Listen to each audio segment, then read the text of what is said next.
Hello everyone, welcome to कोमल की स्टेनोशाला। इस steno learning series में हम बात करेंगे बिल्कुल बेसिक्स ऑफ द सब्जेक्ट से। तो स्टेनोग्राफी सीखने का नाम सुनते ही आप लोग भी कंफ्यूज होते हैं।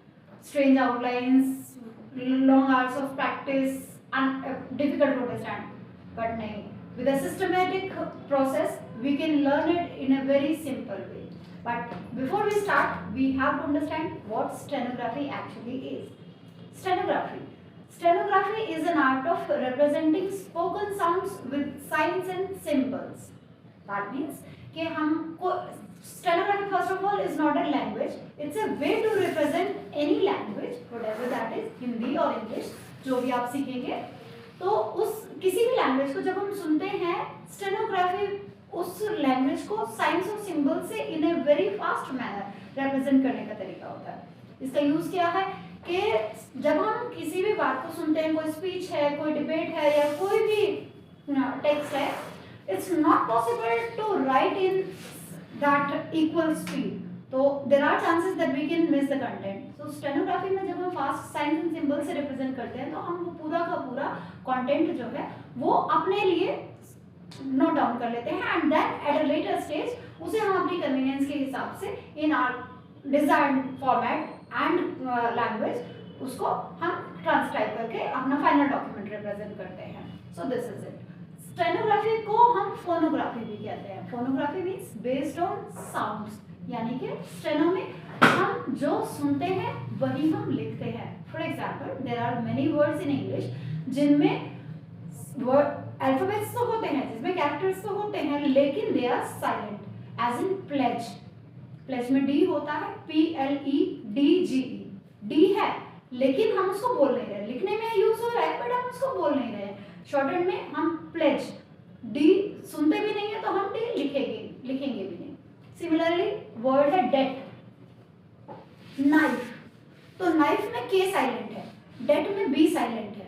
हम के सुन नहीं रहे हैं, बी सुन नहीं रहे हैं, तो हम जब शॉर्टहैंड लिखेंगे तो हम वो लिखेंगे भी नहीं। हम नाइफ में न और फ ही लिखेंगे, नाइफ, के हम यूज ही नहीं करेंगे। So this is it. This is why we call it phonography, means based on sounds. Clear है? उसके बाद में जब हम कोई भी लैंग्वेज सीखते हैं तो सबसे पहले हम शुरुआत कहाँ से करते हैं? We start learning its alphabets. Hindi है, इंग्लिश है, हिंदी में हम वर्णमाला सीखते हैं सबसे पहले, इंग्लिश में अल्फाबेट सीखते हैं। ऐसे ही हम शॉर्टहैंड में भी, उसके शॉर्टहैंड में भी कॉन्सोनेंट्स भी होते हैं, वोवेल्स भी होते हैं। तो हम स्टार्ट करते हैं शॉर्टहैंड सीखना right from the consonants. Consonants होते क्या हैं? कॉन्सोनेंट्स एंड वोवेल्स में क्या डिफरेंस है? फर्स्ट ऑफ ऑल ये चीज एक समझने वाली है। Consonants are the result of audible friction in some part of mouth और थ्रोट। मतलब जब हम कोई भी ध्वनि निकालते हैं, कोई भी आवाज निकालते हैं और हमारी आवाज गले में, जीभ से या टीथ के बीच में कहीं ना कहीं अटक कर जो साउंड प्रोड्यूस होती है वो कॉन्सोनेंट्स होते हैं। जैसे पी, हमारे लिप्स आपस में टच हुए, then it produced the sound of प। बी, एन, हमारे लिप्स आपस में, एन। के में हम बोलते हुए पता नहीं चलता, लेकिन हमारी गले में पीछे जीभ हमारे ऊपर तालू से टच होती है, देन के वो होता है। जबकि वोवेल्स क्या होते हैं? A-E-I-O-U, clear breath is sent through. So this is the basic difference between consonants and vowels. Consonants में आपकी आवाज जो है वो कहीं ना कहीं गले में अटक कर आती है, तो दिस इज कॉन्सोनेंट्स। अब जब हम शॉर्टहैंड में कॉन्सोनेंट्स लिखते हैं तो शॉर्टहैंड में कॉन्सोनेंट्स होते हैं हमारे 24 कॉन्सोनेंट्स हैं, जिसमें कि वेरिएशंस हैं।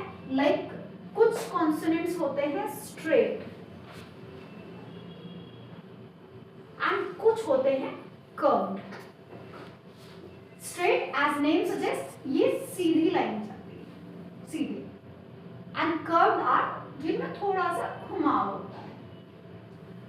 नेक्स्ट चीज, हम कॉन्सोनेंट्स लिखते हैं तो हम शॉर्टहैंड लिखने में direction to write a consonant और अ स्ट्रोक। जो कॉन्सोनेंट्स को रिप्रेजेंट करने के लिए जो हम ये सिंबल यूज करते हैं, हम इसको स्ट्रोक बोलते हैं। तो जो स्ट्रोक्स को लिखने के लिए जो डायरेक्शन है, that is also very important. So there are few consonants which are written downward, जो ऊपर से नीचे की तरफ लिखे जाते हैं. Some are written horizontal, which are written left to right, and some are also written upward, which are नीचे से ऊपर की तरफ लिखे जाएंगे. So क्या है, स्ट्रेट कॉन्सोनेंट्स भी होते हैं, कर्व भी होते हैं, और उसमें भी कुछ डाउनवर्ड लिखे जाएंगे, कुछ अपवर्ड लिखे जाएंगे और कुछ हॉरिजॉन्टल लिखे जाएंगे. तो जब हम उनको प्रैक्टिस करेंगे तो हम बिल्कुल डायरेक्शन को एज इज प्रैक्टिस करेंगे. हम कभी भी ऐसे नहीं कि हम आपको कोई चीज ऐसे लिखने बताएंगे और आप उसको एक जैसे क्यों लग रहा है ऐसे लिख देंगे नीचे से ऊपर. No, direction will be considered most important. Third thing is size of a consonant. जब हम अभी कॉन्सोनेंट सीखेंगे तो साइज जो होता है, जब हम लिखते हैं तो एक स्टैंडर्ड साइज होता है 1/6 ऑफ एन इंच.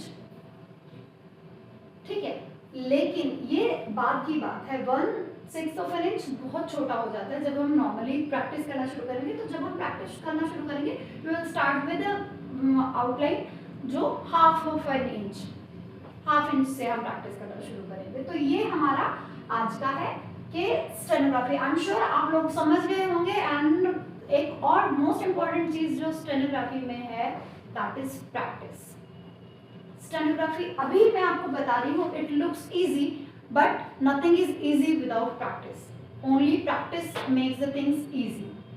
आप जितना प्रैक्टिस करेंगे उतना ही आप उस पर कमांड जल्दी हासिल कर पाएंगे, उतना ही वो आपकी अनकॉन्शियस मेमोरी में बैठता चला जाएगा. जैसे ABCD जब हमने शुरू में याद की थी तो हमने ABCD we tried it, we recited it again and again. उसके बाद में जाके अभी हमें सोचना ही नहीं पड़ता A कैसे लिखा जाता है, B कैसे लिखा जाता है. वैसे ही शॉर्टहैंड में जब हम खूब प्रैक्टिस करेंगे एटलीस्ट 1 आवर अ डे, तो उसके बाद में वो हमारे अनकॉन्शियस माइंड में, हमारे हाथों को भी उसकी आदत पड़ती चली जाएगी कि हमारे दिमाग में एकदम से कॉन्सोनेंट वर्ड आया और तुरंत हमारा हाथ जो है उसी स्ट्रोक को बनाने के लिए चल पड़ेगा. So practice is one of the most important things. और अगर आप प्रैक्टिस करेंगे, आप परसिवरेंट रहेंगे, आप डिसिप्लिन रहेंगे, तो definitely you will get through all the subject. और फिर उसके बाद में it's easy way. Thank you for listening.